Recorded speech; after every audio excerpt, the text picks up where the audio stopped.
This is Radhika Pasrija on the first episode of Politics. In this episode, we will be discussing deras in Punjab.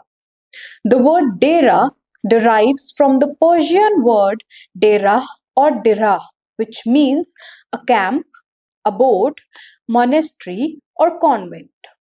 Now, talking about Punjab, apart from the lush green fields, the ubiquitous thing in the state is deras. Even going by the most conservative estimate, the number would be as high as 9,000. The phenomenon of the dera is not new in Punjab, but much older than the Sikh faith. Before the Sikh faith, deras belonged to Sufi Pirs, Yogi Naths, and the Sants of the Bhakti movement. Even the Punjabi society has a long association with deras, and the relationship goes as far back as recorded history. From the chapters of the bygone age, one may find mention of many prominent deras, such as the famed Tilla Jogianath, where the legendary lover of Punjab, Ranjha, went on to take jog from Gorakhnath. With the advent of Islam, many Sufi hospices emerged across the state. Interestingly, some of the Sufi shrines received state patronage. Orthodox Sufis helming the affairs at Naqshbandi Silsila of Sirhind in Punjab were considered close to the Mughal court. But before we discuss deras any further, I am reminded of what Swami Vivekanand once said, acknowledging the religiosity of the Indian mind.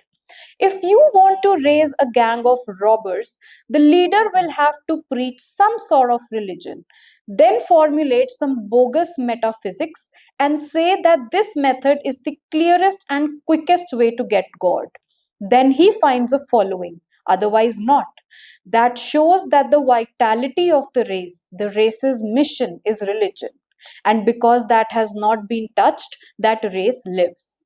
However, explaining away the great number of deras in Punjab on the premise of religiosity would be a naive attempt, as an array of factors ranging from caste oppression, for instance, exercised by Jat Sikhs on Dalit Sikhs, to caste assertion, work under the garb of deras that are considered spiritual centers.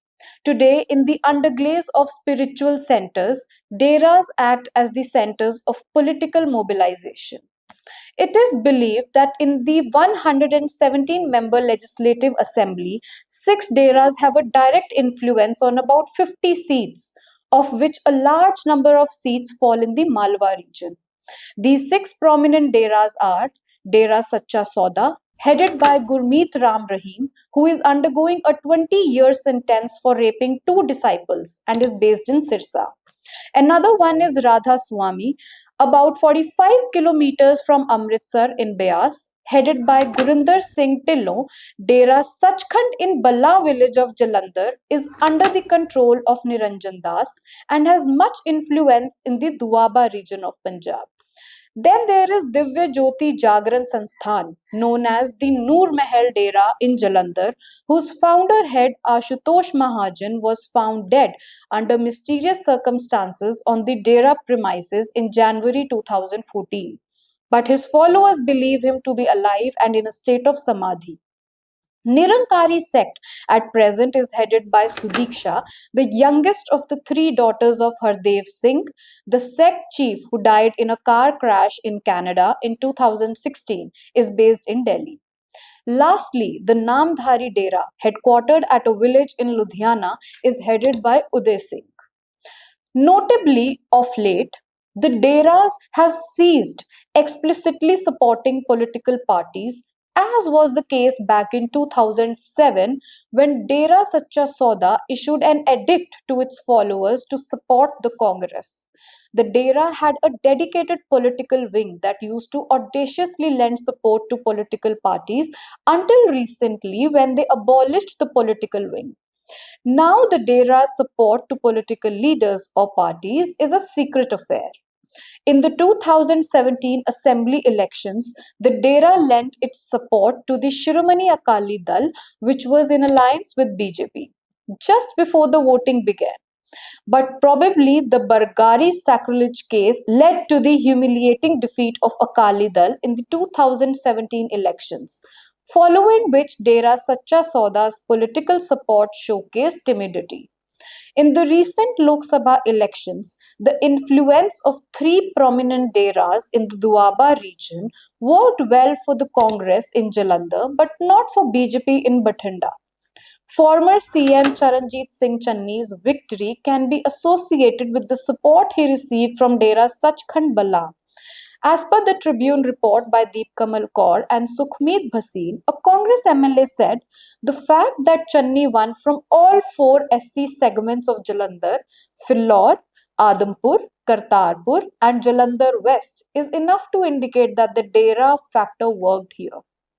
Not exhibiting open support, Dera Sacha Sauda sent a message to its followers to vote for BJP for the Bathinda Lok Sabha seat, a few sources revealed, but BJP managed to secure only the fourth position there. On the other hand, Gurinder Singh Tillo, who heads Radha Swami Satsang Dera in Beas, displayed an advancement in the game by allowing political leaders to post pictures of their Dera visit online. Unlike other dera heads, Tillo remained very conservative with such photographs until this time, as reported by I.P. Singh in the Times of India. While Miki Ashram of Baba Pargat Nath in Nakodar too has started getting a huge following just like Dera Sachkhand Bala, which is popular with the Ravidasiya community.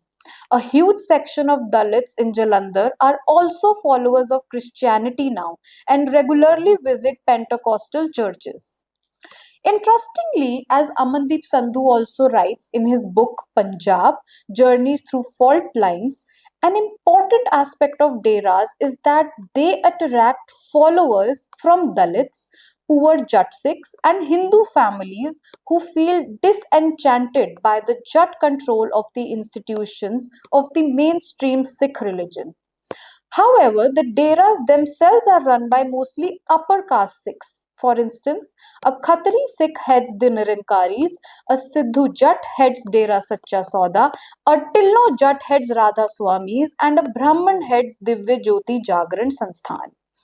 Now the question is, do these deras still hold relevance in the political scenario? If yes, has the intensity of their impact declined over the years or is it still the same? Do share your views in the comment section below and stay tuned for more such content.